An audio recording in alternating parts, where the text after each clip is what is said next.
It's Joseph R. Wheeler III, artist, founder, president of the ONYXCON Foundation. Welcome to another ONYXCON's Lives with yours truly. We're going to ride, we're going to chat. Well, you can only chat if you're a subscriber. So know that. But I'm going to chop it up with y'all as I make these moves. Finally, the sun came out. And I swear, I am completely battery operated by Ra. Ra is the sun in ancient Kemet, Egypt, if you don't know the word. R-A. Ra. Okay? For all you Christians, when you say amen, it comes from Egypt. It was Amen Ra. So when you say amen, you basically only said a piece of it. That was the later extension. The original, most important part of it all was to say Ra, because it's a salute to the sun. I am so charged by the sun. I tell you, I've learned, I always knew, but I've made it official the older I got. I said, man, the battery for everybody's different, but most human beings, I'm on that tip. I need the sun, man. If the sun don't come out, it just make you drowsy. Like, I don't know, it make you not really as energetic. The sun is the battery. It really is. It is the battery. Finally, I'm so glad it came out, because it was just nothing but cloud. And it ain't gonna be out long, because these short winter days, I swear, you only get till 5:30 and then it's dark. It's 6 o'clock, it looked like 10 o'clock. It's crazy. But that's the East Coast of the United States. That's how it is. So I am out here amidst all this holiday shopping and everything going on a weekend, Saturday hustle and bustle. Some days, it's like, because I work almost every day doing my side stuff, courier work and stuff. Some days I forget what day it is, because it just all runs together like almost like one day. It's like, yeah, Saturday, what you mean? Oh, I thought it was Friday. Some days will feel more like another type of day depending on what is going on, but it almost all be the same. It's really, really interesting.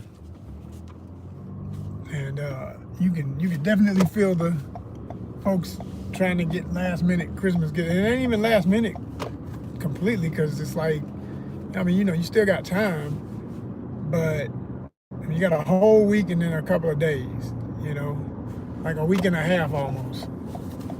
Technically, yeah, like a week and a half to get all the Christmas gifts you want. But I went in this one store, it's so funny. I thought I was gonna get something. I'm talking about when I hit the door, I was ready to just turn right back around like, oh, never mind. I'm gonna let y'all have it. Like, no, this ain't it. It was so just unnecessarily crowded. And you looking at how people are moving and stuff. You can tell people just kind of milling around trying to grab anything. Just, I don't know what I want to get. I don't know. If you can hear me, I see 5 in the building. Put a thumbs up. Appreciate the one that did it. But if you can hear me, let me make sure. If you can hear me, I want to make sure the sound is right, because I have had some sound issues on previous lives, and I don't want that to happen again. I want to know that y'all can hear me. Can you hear me? If you can hear me, put a thumb in the air and wave it like you just don't care. And if you hear my voice, say yeah.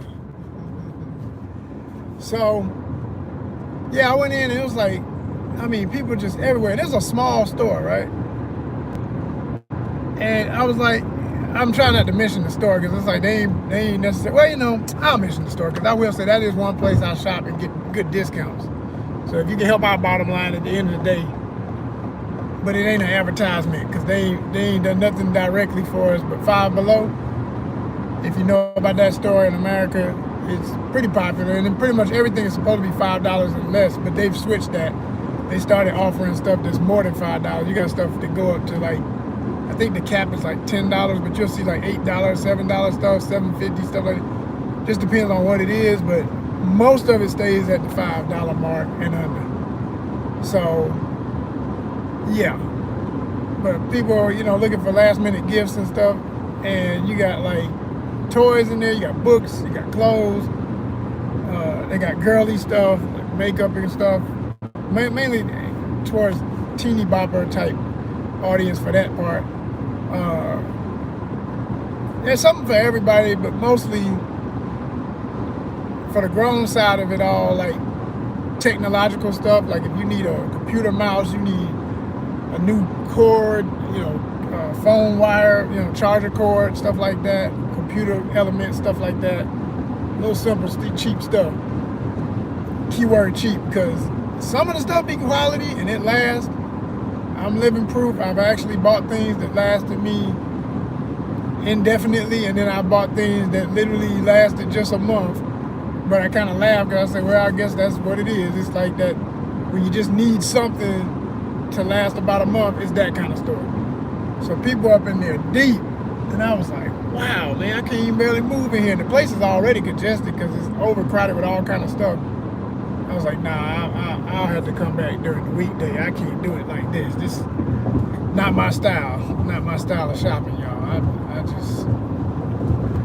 don't like it like that. I need some elbow room. I need some elbow room.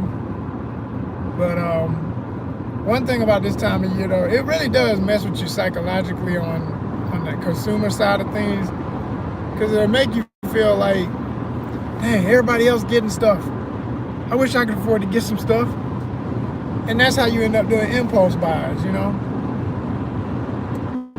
then on top of it, all the companies are pushing hard to sell stuff they couldn't sell all year, plus the new stuff they got. So they throwing stuff at you left and right. You get on Instagram, you get on YouTube, you get on any of these platforms, and anything you looked up with all these computers linked together and algorithms linked together, and they following your every move, your every thumb imprint. They know when you looked at that hat you like. They know you looked at that the pair of shoes you like.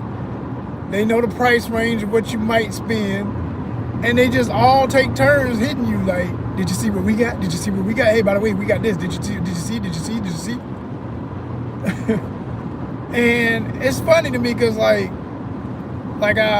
you follow our content in every way, not just some things that we do here, because we're a multi-niche channel.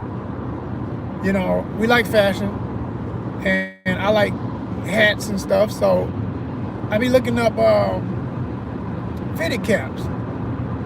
And the more I get into looking at that, the more I see ads for it on everything I go. I mean, from Facebook, YouTube, Instagram, it don't matter. It's all linked.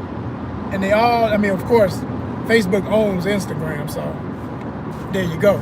But it's all linked, and if you look up one thing, or you look at one thing too long, they know how long you looked at it, and they start throwing everything at you. I just started seeing caps I ain't known about all year, but just because of what time of year it is and what season it is for merchandise, and man, I'm seeing so much stuff, and I'm like, golly, the temptation is thick. The temptation is thick. You understand me? Oh my God, Lizzo thick. You feel me? Let me leave Lizzo alone. Oh my gosh! Shout out to the big girls.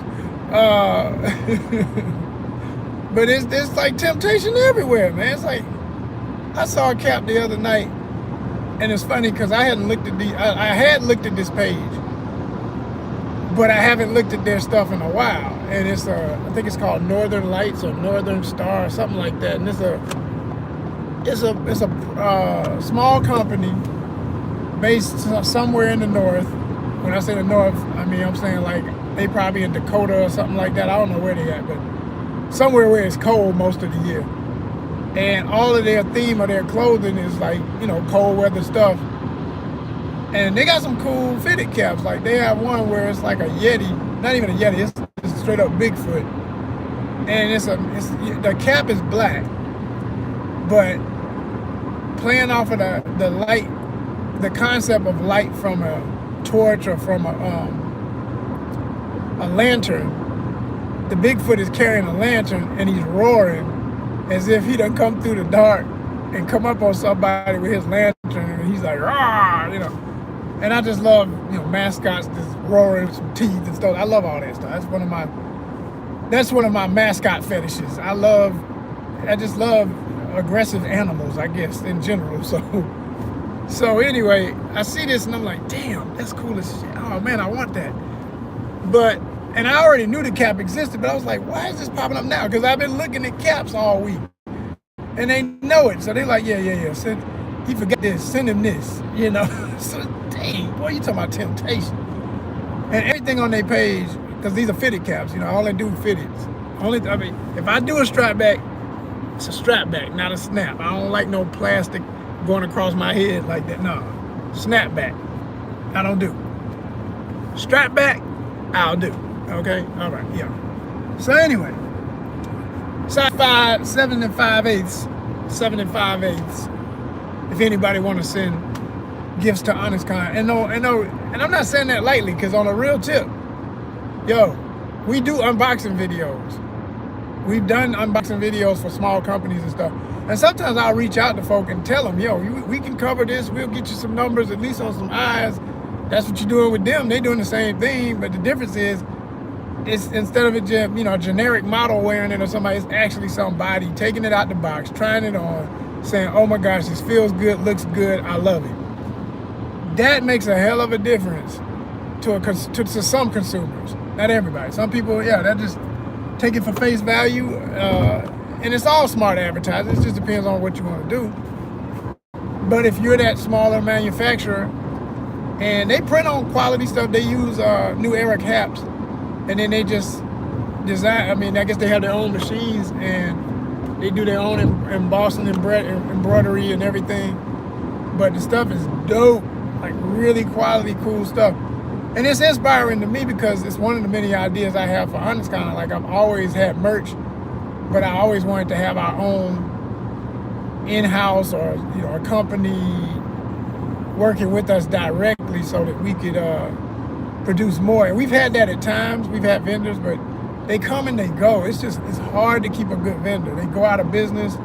They go through tough times, you know, and I understand it because they're small mom and pop type places.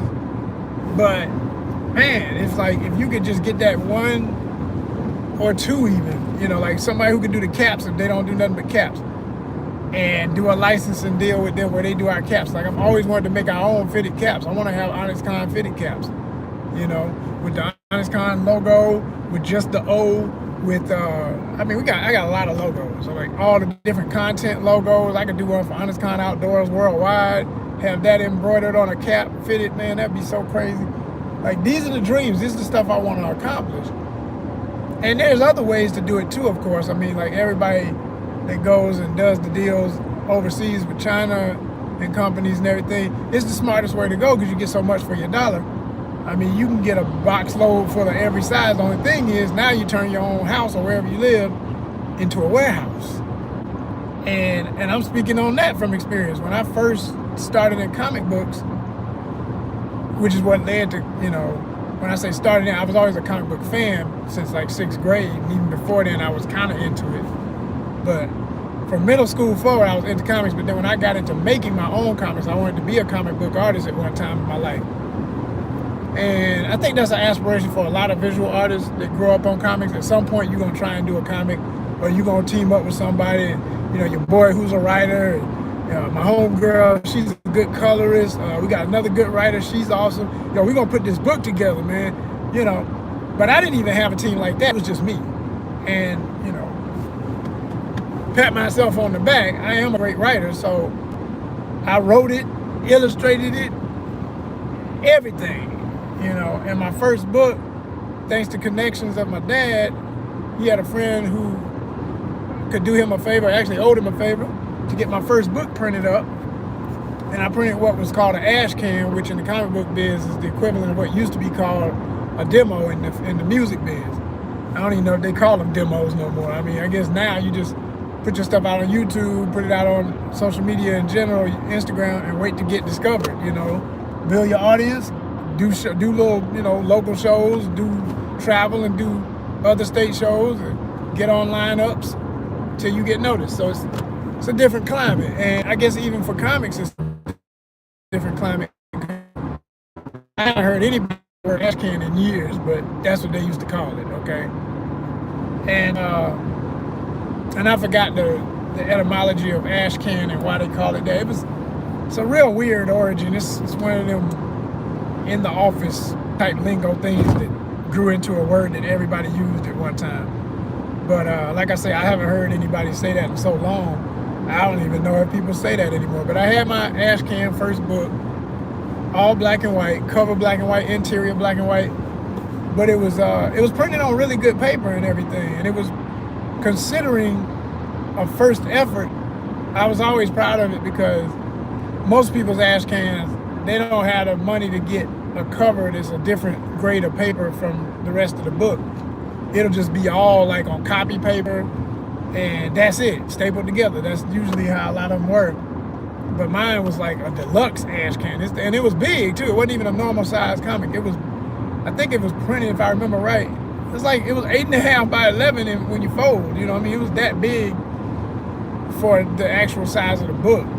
So it was pretty impressive, and everybody who I gave it to liked it. I gave away more than I ever sold, and that was on purpose, because I didn't have to pay to get it made. I invested in myself promotion-wise, and I gave out a lot of them. Of course, family and friends first, and then that list just grew with everybody I would meet along the way.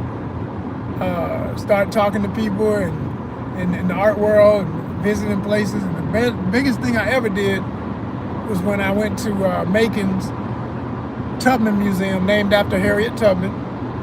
Shout out to the Tubman. And the Tubman Museum, Jeff Bruce, who's still in charge. Shout out Jeff, that's my dude right there. Jeffrey Bruce is the curator of the art gallery there. And technically it is a museum/art gallery with a permanent collection, and also touring shows. And there was a show touring there celebrating the history of black comic book artists called The Next Step, sequential art, The Next Step. And a good friend of mine, another person I see how I'm doing all these shout outs? This is how you really do it, people. This is how you really do it. This is how you don't have to worry about being called a gatekeeper or being, leaving your people behind and not supporting your people. If you always shout your people out and don't start telling the story like you don't know who these people were that helped you get where you're getting, you're going to be all right. Because you're leading with respect. And that will give you true power. And eventually you'll get to the money. It don't matter how long it takes, you're going to get there. I saw something today. I'm not going to go on this tangent for too long. But Killer Mike was doing an interview. And I admit I'm forgetting the brother's name, but I know who it is. I can see his face. But anyway, the guy was questioning him a couple of quick questions. He said, if you were talking to your 17-year-old self, what would you tell them about financial literacy and how to do better in life? How to get your money up and stuff. And Killer Mike was like breaking it down and said, he would have bought a house instead of or a duplex, and him and his cousins would have lived in it and paid themselves technically rent versus paying rent to an apartment complex. Instead of everybody having their own apartment, just do it like that when you're that young and make it work for you. And I thought that's really cool what he said. And then he talked about how you could even make that flip into other money. But he also said, a lot of people looking at other people's lives and they get jealous about why can't I get where I want to be yet? I ain't there yet. I ain't there. And he said, you can't be in nobody else's movie but yours. This is your movie. Just live your life. Focus on what you got to do.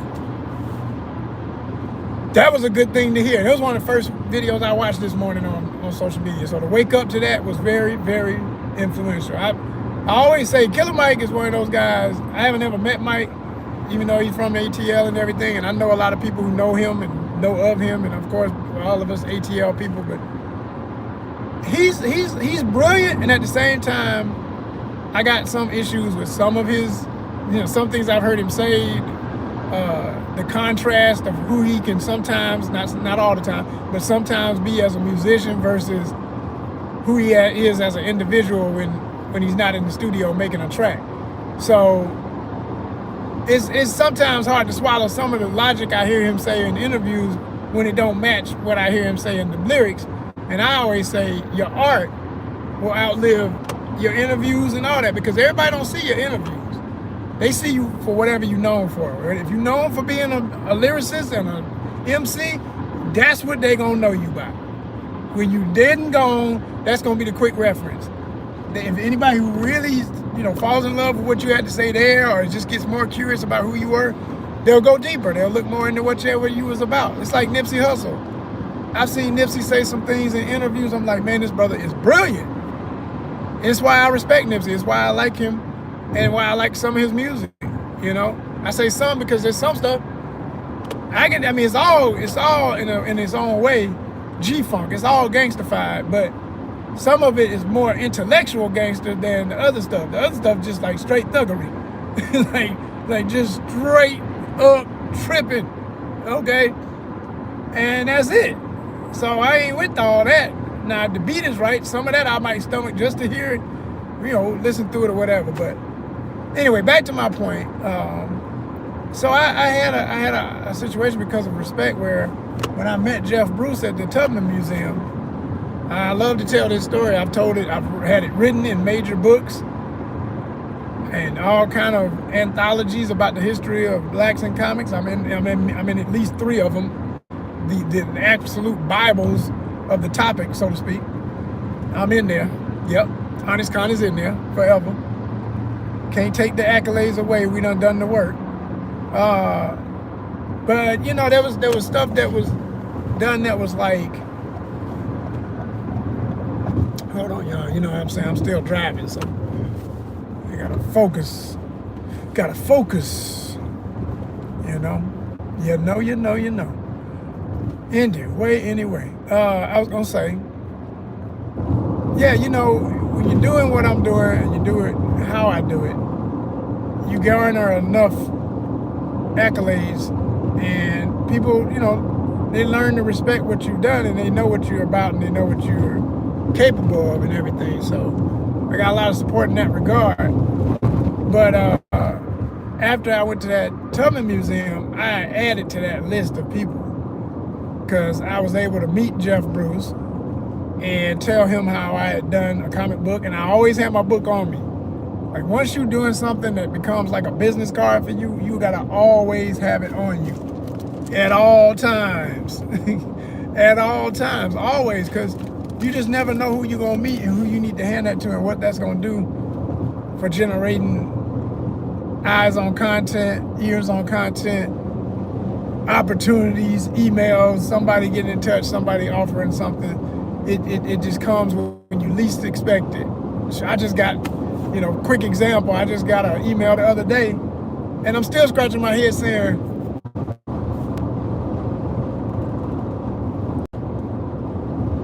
not gonna say what it is yet because of chance of NDAs. Like disclosure agreements are real, and even once the process of being in the film business, when you apply for a job, the clock starts ticking in. You ain't even signed nothing. You haven't even been hired. Ain't nobody even got back with me to say, yes, we want you for this part. But the chance of the fact that you applied, keep this in mind, kids. Anybody who wants to be in the film biz, know this. The day you say, I'm interested, is technically like an NDA.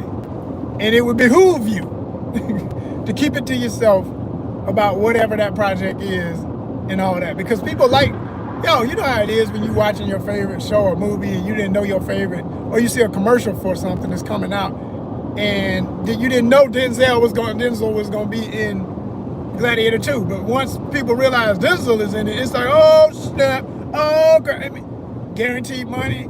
Black folk went wild. Everybody made videos about it. Some numbers did better than others, hyping about it. And it's like a whole movement, it's a whole wave of energy that surrounds a project because of the acknowledgement or announcement of somebody being in it. Or sometimes you're that face that, they may not know your name, but they see you and they're like, oh, who is that?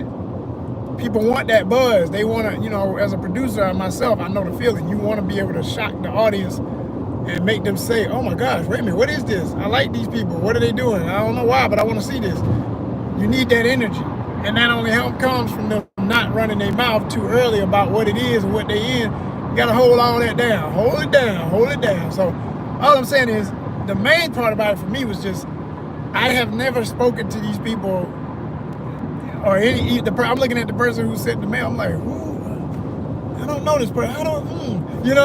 But that's good. That means, hey, all that other work I've done has put me on mailing lists that I don't even know I'm. You know what I mean? All the camera's always on. And whether I'm live like this or not, the camera is always on in life. You never know who's looking. You never know who's considering and contemplating and just waiting on the right time, right budget, right project, you know, because you could have been ready for any of the things, but it's just a certain thing they want out of you. It ain't because they don't think you ready. They already know you ready. They know you the one. They're just waiting on that right one, and they say, yeah. Send him this, you know. And it's still, you know, like an audition process. It's still, you know, put in your information like anybody else, send your resume, send your headshot, send whatever they require, you know, and wait for the result. See what's gonna happen. But you ain't in it unless you in it. It's like the lottery. If you ain't buy a ticket, you can't win. So you gotta reply, you know. You gotta follow up. That's the other thing. Don't let them emails slide by. Don't read an email, because whenever I read emails like that, like I was in the car when I noticed it, and I made a note to self. I said, ooh, no. As soon as I get home, send back this reply. Get this email in, because I needed to send certain things that I didn't have on my phone. I said, let me make sure I do this as soon as I walk in the door. You can't be playing with it. You got to be on it. Own it, doggone it. And that goes with anything in life, but especially in this art life. You got to be on it. You never know. You never know. And it's only one chance. So that chance starts with that opportunity when you got that message. Don't take for granted. I say that because I know from experience. And I've done HR work where I'm trying to hire people for a company, and people get back on the first response and then they flake on the next response. And you're sitting there saying, do you understand you were like a day away from being hired? Isn't that what you wanted? Didn't you want a job? Silly ass mom. Like, people crazy out here now. I mean, people take everything lightly, like nothing's mattering until it does. Then they homeless, toothless, crazy, and can't wonder, you know, and wondering why. Like, yo, how many damn life rafts, lifesavers, rescue teams came and people ignore and just completely pass over the opportunity. So, like I say, those of us who stay ready ain't got to get ready and jump on it as soon as it comes. Don't be waiting. Don't be playing around with that. When life calls, answer. That's all I'm saying. That's all I'm really saying. So yeah. Like again, it's never. Sometimes I think to myself, I want to be even more social, so that I can keep that float. That's why I like being on set so much, because when you're on set, you meet people all day. All day you meeting somebody else, you know, on various levels of life, you know, business-wise, friend-wise. For the ladies, you meet more than friends, maybe, you know, but, you know, you don't bet on that as much. But I'm just saying, it is a part of the equation. It is a part of the equation, you know, and you can only partake in any of that if you're there. So I be trying to stay on set as much as possible, but right now when they say it's slow in the biz, if you ever hear anybody, if you know anybody talking that, and you know anybody in the biz in Atlanta or even in LA, it's for real. It's for real. I know people who are way higher up the totem pole, so to speak, on higher and what their position is behind the camera and in front of the camera. And they've been out of work for months, living off of savings and whatever else they got going on. So when they got it like that, you know, it's a trickle-down situation. By the time it gets to us who ain't, you know, I do PA work, production assistant. I've done a lot of background, do a lot of stand-in. It's like, you know, PA technically can be, it's even higher than, it's almost like you could look at it like this. As far as those things I just mentioned, PA is like here, stand-in is right below it, and then there's background. You know what I'm saying? Because we manage both of those. As a PA, you got a production assistant, you might make a run to go gather up all the stand-ins, make sure they on point. You yelling out second team, which means stand-ins. Bring them on, let's get them in place. You know, you work with the talent, the main people. First team, looking for first team. You know, you yelling all them commands. quiet all around. Hold the work. I love it, you know. But no, it don't function without you. But there's just not as much going on right now as there has been in previous months. This is a serious time right now. But everybody keeps saying it's about to kick in, and I believe it because I'm hearing that from some reliable sources. So I think it's just it typically does dry up in the holiday season anyway. Some folks used to work even through the holiday. They work right up to Thanksgiving, take off a couple of days for that, get right back on. Take off a couple of days for Christmas, get right back on. Take off for New Year's, right back on. That's how it used to be. Like, I'd say at least 10, 15 years ago, that was the norm. But things have changed, and I just think now it's just gonna pop as soon as February hit. Yeah. That's just my little word for all my people in the biz. Anybody who's here that's in the biz, that's curious, that's what's going on, where's the work.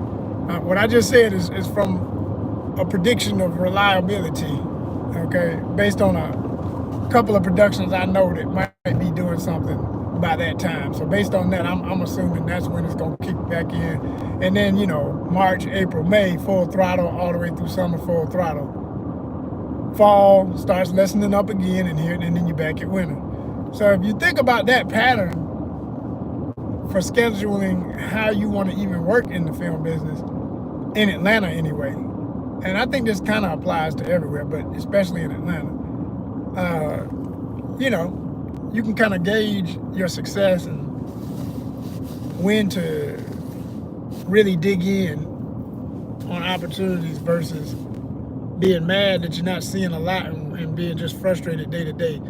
Ain't no use in being upset, man. I don't learn. You gotta, and that's with anything in life. You gotta figure out what is it about it that ain't working right now. Everything got a season. That's what it is. For everything, there is a season. Once you figure that out, it just moved. You don't stress the same. You just be like, hey man, what am I tripping for? It ain't that time right now. But when it is that time, so like I say, you getting ready for when it's that time. You know, you don't stop. You say you want to be in something that's going to require a lot of physical activity. You don't stop working out because it's winter. No, you figure out a way to get out there and do some winter type exercises. You know, and everything ain't got to be in no gym, because I'm not a gym rat. So I'm big on encouraging people to, if you like me, I don't even like the gym as an environment as much as being outside in nature. I like to just be outside, man. I'll do some push-ups on the grass, the ground, the rocks, the whatever. Y'all seen my videos if you're paying attention. I get down with some gloves on some gravel and get it. Let's get these push-ups. Let's go. Get a walk. I'll be walking and talking to y'all sometimes. If you're paying attention, it'll be a whole hour, not just 45 minutes. They say recommended is 45 minutes of cardio. I wanted to get it today. I don't know if I'm looking at the clock. I'm like, for what else I got to do today? I'm trying to figure out. Let me see, where can I go? Get my steps that's along my route for where I got to be. Because I'm already hitting traffic, as I expected I would. But I ain't want this much. This is the kind that's going to really throw off the clock. The clouds done came back over. So my clock I was talking about earlier, the real clock, the sun clock, that brings down my energy level. Like, it just immediately make you want to go back to sleep. At least that's how I be feeling on cloudy days. Which is why I know people be talking about moving somewhere. Oh man, you can make the bag there. You can get the money. What's the weather like? Well, you know, most of the year is pretty cloudy. Kiss my ass. Like, I ain't going there. Any place that's cloudy most of the year, there ain't no in the hell I ever want to live there. I barely would want to visit. You know, that's why when people talk about some parts of Europe and they say that, well, yeah, you know, London fog, it ain't just the name of a jacket and a company that made clothes. It's kind of real. It can be kind of foggy in times in London. And I said, oh, really? I guess I don't give a damn when I get over there. I mean, I'll see it eventually. I ain't in no rush to see that. If that's what you say, what? It's dreary most of the time? Yeah, it's just got a thing about it where it's always, oh, hell no. I mean, of course, there's sunny days, but there's a lot of days with great. Though none of that make no sense to my psychology or my physiology, physical, etc. You know what I'm saying? No. Nope. Nope. I did that when I was in college. First year of college. Pratt Institute, Brooklyn, New York. New York is like that. This time of year, you get sunny days, yes. But it's just not a sunny place. That part of the country tends to get a lot of that snow and that rainfall and them cloudy days. Man, that's some depressing ass shit. All right, now unless that don't bother you, you know. But for me and most of mine, that ain't the vibe. That ain't the vibe. That's why I laugh when I meet somebody who says, you know, I'm not really a beach person. I know we not compatible. I meet a lady talking about she ain't a beach person. Baby, it ain't gonna ever work.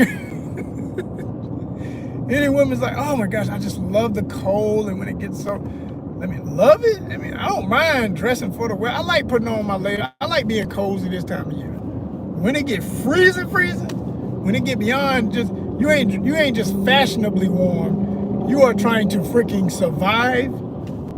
Ain't nothing cute about that to me. That ain't sexy at all.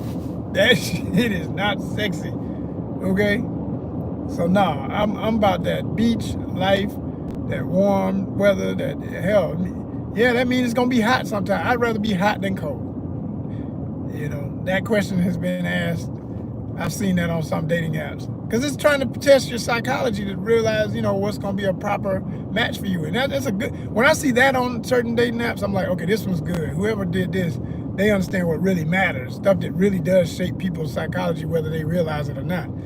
Those are the real questions. Like, there's a lot of other ones too, but you know, your temperance, your tolerance for certain things, just naturally, it's not even personal. It's just, it's who you are. You can't force that on anybody else. You can't expect everybody else to be you. You're just one body. Your body works out for you. So, you know, it's just like how some Caucasian people, because this don't apply to all European-based people, like Mediterranean folk, they like most of them are like what I'm talking about. They like to stay warm because it's more warm in that part of Europe.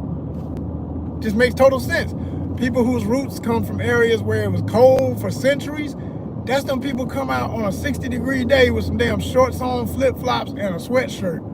Ain't even got a t-shirt under the damn sweatshirt. You be like, and I'm talking about for real. I done seen it. I done seen it all.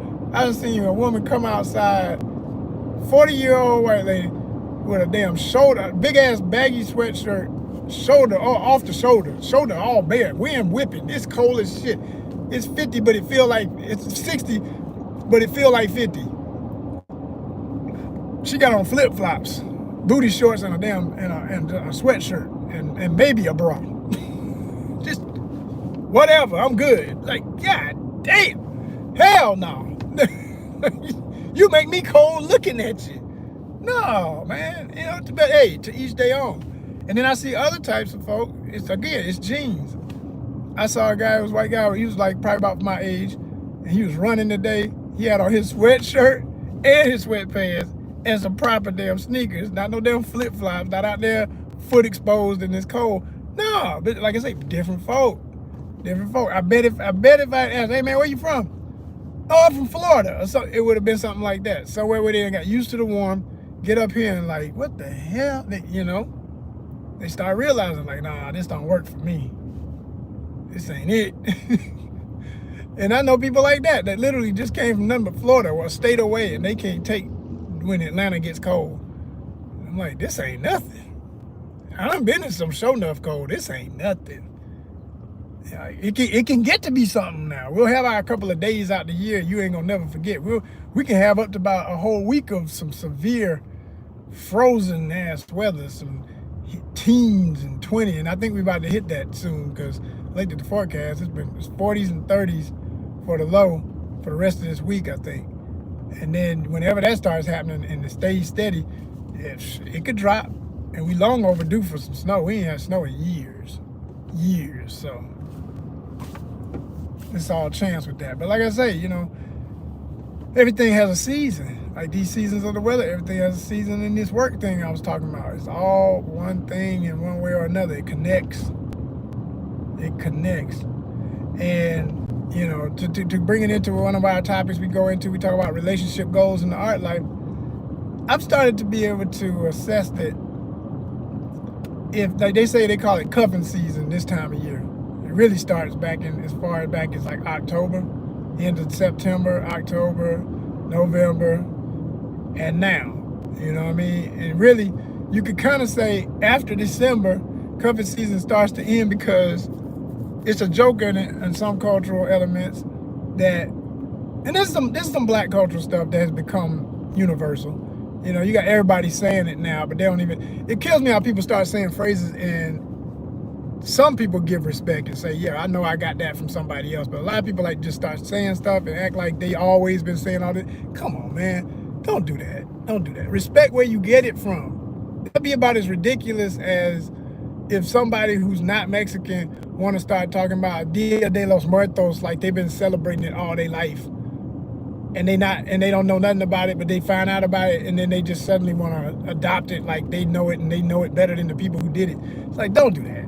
Just, you know what I'm saying? Don't do that. That's the worst kind of appropriation. Respect the source always. So I be cracking up because like when I see people like talking that they talk cuffing season, and then it's a hashtag now. So you know people love to say anything that's a hashtag, and anything can be one.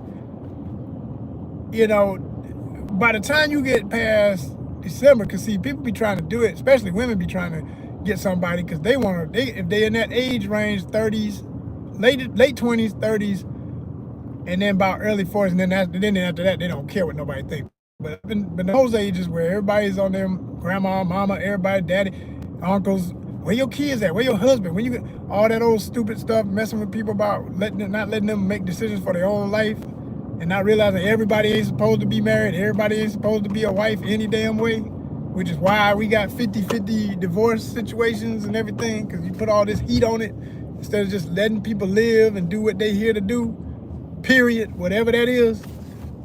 Yeah, you know.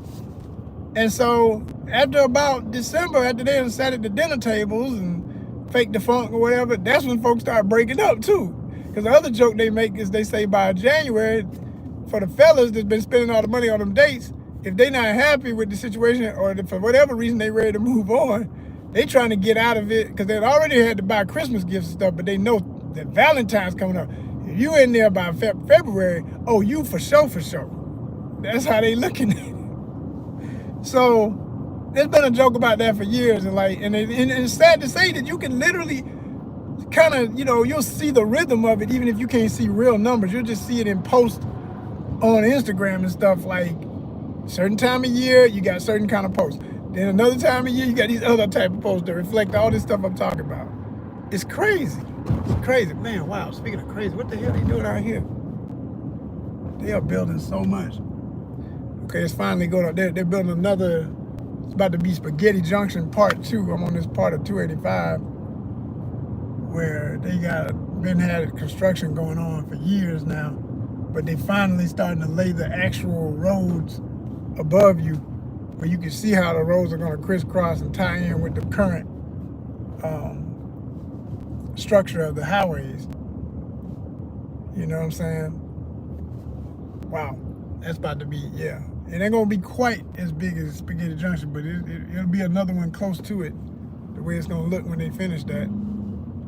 Amazing. Yeah.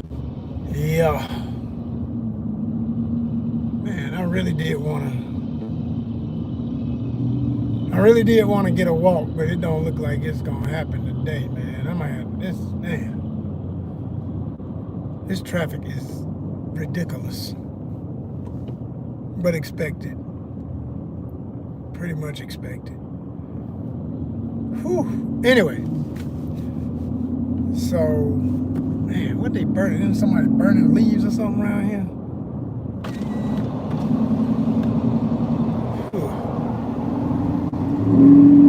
That stuff go through your car, even with you ain't gotta have your windows down, it still go through. But I've learned that whenever a smell comes in your car, I used to think, keep your windows up so that more of it don't come in. I don't know if this is true science, but it seemed to work for me. But I always crack my windows because when the breeze blows between whatever got in, it kind of forces it out a little bit. Not completely, because if you're still in the area, you're still gonna smell it, but it won't be as intense. Yeah. We got one in the building. Are you the one that did the thumbs up? I hope you are. Because if not, we need you to hit that button, show that love. And make sure you're subscribed. That's the most important part. All my dedicated folk that ride with me need to definitely be subscribed, so you can see everything we do here. What's good? What's good? If you're already a subscriber, hit the comments. Let me know. Because you can talk. Only subscribers can talk. So another news, I also been wanting to see, I was talking earlier when I first started this live, I was talking about stuff you be wanting to get because of the holiday pressure, and it seemed like everybody getting stuff but me. Man, I need to get my money. I was like, it's like what you talk to yourself about sometimes. At least I do, I admit, man, I wish I had this, I could do this, and I want to be able to do that and did it. And that's like an everyday stressor.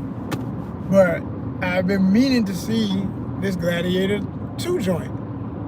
I finally just decided, man, I may have to wait, because the problem with going on a damn movie nowadays, it costs $20, and Lord forbid you get some doggone drink and popcorn. You know how that go. That, man, whatever. And I'm good for sneaking some stuff in, but sometimes I just don't even feel like putting something in my jacket, making my popcorn at home. Like, I got a whole system with it. I get some Ziplocs, make my popcorn, let it cool off, put it in the Ziploc bag. If I want some other little, like granola or something, put that in another little Ziploc, put it all up in a big jacket. I know how to get in, but then, but the problem is always your drink. See, I don't really buy individual bottled water, so it's hard to stuff this in your jacket and get it in the theater. You know what I'm saying? This thing heavy too when it's full of water, and when you move, it make noise. It's like glug, glug, glug, glug, I don't know. I just don't like dealing with all that. I hate to have to do all that. But I admit, I'm happier to do it when I finally sit down than to go to that daggone concession stand, and I don't know what they putting in the popcorn. I don't know if I even like the brand, because I got to check what's in stuff. I can't just eat everything. I'm at a stage in life where, and I've been here for a while, I don't play that. I have to, certain things I just don't do. And they be putting all that other extra mess in it that I don't eat. So no. And then you want to know, they're like, is this GMO popcorn, genetically modified organisms? Is that Monsanto corn, you know what I'm saying? What is this? I mean, which most of it is at this point in human history. It's pretty bad. But yeah, it's a lot of stuff going on, y'all. It's a lot of stuff. But anyway, I wanted to see it. And everybody's to the point now they done got comfortable because they feel like everybody done seen it. So like if you see anybody talking about it, it's all spoilers. And I get it, because I do the same thing once I've seen it. I'm like, y'all done seen it by now, right? So let me give my spoiler-filled review, okay?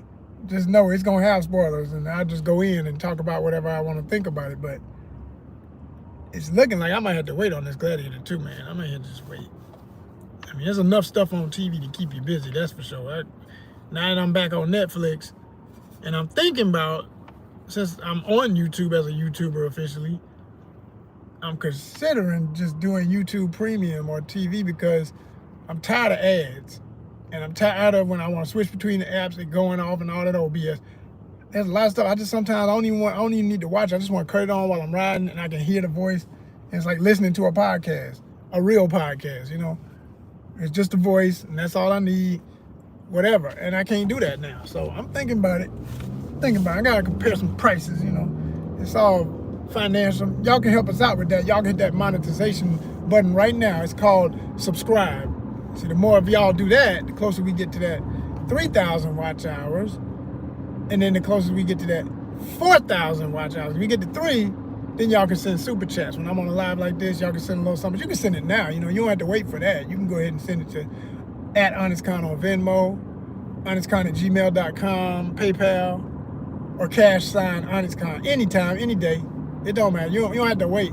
But I just know people love convenience and tapping buttons that do immediate stuff, where they already got their card information linked in and stuff. So that's what's going to be really cool when we finally get that popping. So help us do that. Make sure you subscribe, all right? And you can go over to our Instagram at ONYXCON and subscribe for 99 cents a month. We got 17.3 thousand. And out of all them, I like to talk about them. I love to say this out loud because I think it helps other people, whether they doing YouTube, social media in general, or whatever you got goals for, and you trying to figure out why your audience can get so big and you still can't get monetized. I'll tell you why, because it's numbers like this: 17.3 thousand worldwide, 20 actual 99 cent a month subscribers. I said 20. Now, once they take out their little fees and everything, guess what that gives us?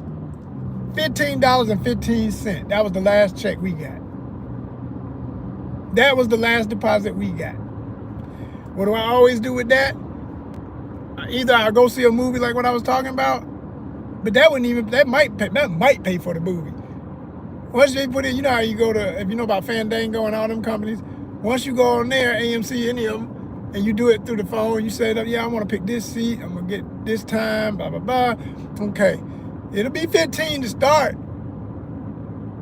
Then you got to add in the service fee, the convenience fee, and the whatever fee, and the tax, and what all these other fees.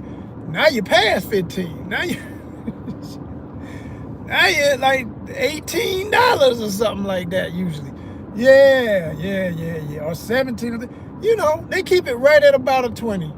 They keep it right about a 20. You know what I'm saying? So either I'll do something like that, but that's when I made the decision. I said, look, man, I got other things we need for ONYXCON. I'm going to spread that little 15 for this month. I'm going to have to spread it. It should be 15,000. And I did not hiccup. I didn't cough. It should be 15,000. Because we got the numbers. We got the numbers. Yeah. It's more than a notion, y'all. I tell people all the time, we already be having everything we need. It's just we don't be supporting us the way we supposed to. That's why I say I don't want to hear that for the culture. Which culture? Who you talking about? Individuals, baby. It's all about individualism. It's all about the mind state of the individuals. Because if you got the wrong individuals, you still ain't got nothing. I don't care. It's just a number. It's impressive when you say it. Yeah, man, I got 17,000 followers on Instagram. It's amazing, right? I've said that and people be, oh, man, they be shaking my hand looking at me like, oh, wow, man, you did it. You rich. I'm like, really? Where's the check? we ain't rich. What you talking about? We just got a bunch of sorry-ass people. Some of them are bots. Some of them not even real accounts. They had this button that I discovered. I love that button. That will tell you have this many inactive, might be fraudulent accounts and all, because people just, once you get past the 10,000 mark on Instagram, you get a lot of nonsense accounts. Just random. And now anytime I see somebody ain't got a picture, all them goofies with that little pictogram person with the round head, I'll swipe. I love to go through there and swipe their asses. I don't give a damn who it is. And I know some of them might be real people, but if your punk ass ain't got a picture, do what anybody does. You don't want to show yourself because you're scared of your ugly face and you think you're going to scare some other people? Put your dog up. Put your cat. Take a picture of your favorite toy or something. Like, come on, man. Chill out. Don't be that lame like that. They kill me with that. People who do that. Real people who do that. Most of them are bots.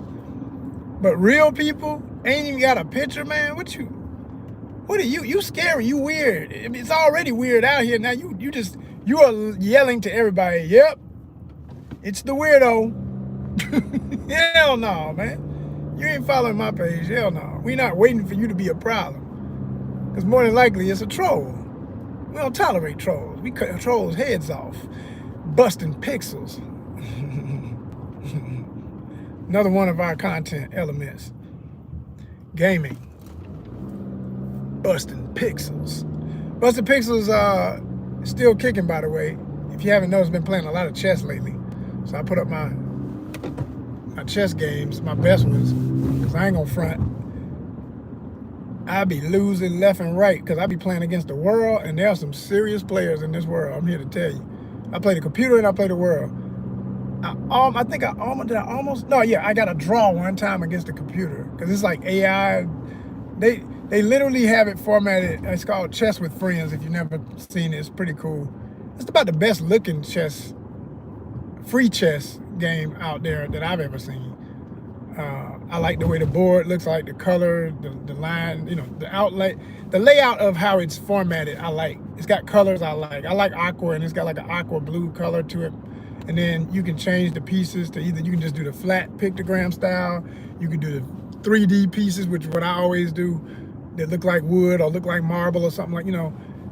You can do black and white, you can do dark brown, light brown, whichever you want, right? And so anyway, I've been playing that a lot, and I've learned, and it really does.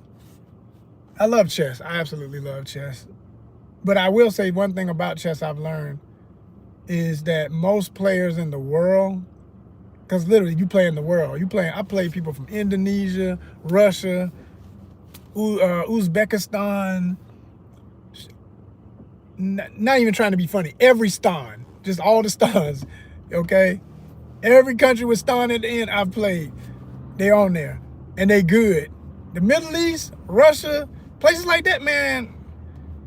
I always make the joke. I say it's either too cold or too hot to go outside, and they grew up playing it, so like folk be straight chess experts. They will get in your ace in some chess. Okay, and I know this from real life experience because I played an elder when I used to teach senior citizens, and he was from Iran.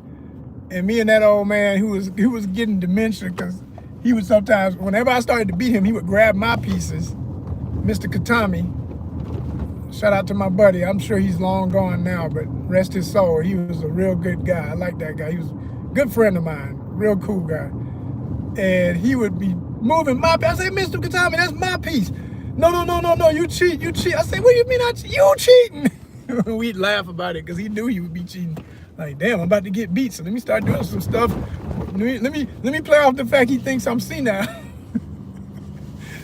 Let me act senile now and see if I can sneak in or win. No, I mean, you ain't moving my pawn. Like, what you doing?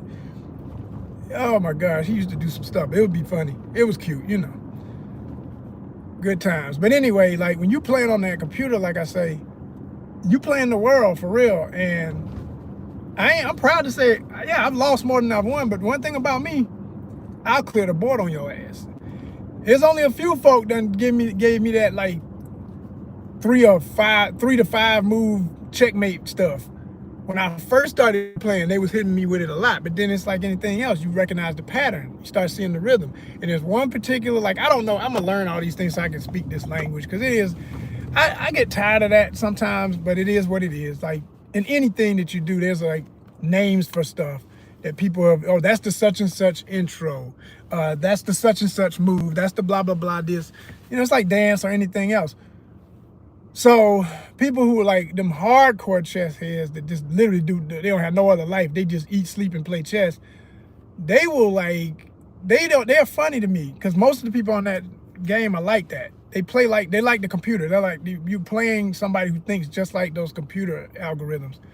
They're gonna always start off with the same first 2 moves, or first 1 through 4 moves. And if they think they're the little quick master based on whatever you do, they always go for it. There's a move, like I say, I gotta learn the exact name of what they call this, but it's a real quick checkmate for most novice players, or most even advanced players. They don't know to look for it or don't know what's about to happen, but they do it with their queen and their bishop. All it takes is usually just one of your bishops and the queen within the first 4 moves. And if you set it up just right, it's gonna be the queen or the bishop or both. They're gonna pin the king, because if there's a knight that sits right to the side of the king that is extremely vulnerable, because the knight can't attack diagonally. He in that L formation. He got to hop out and go above and beyond and all that. And then there's the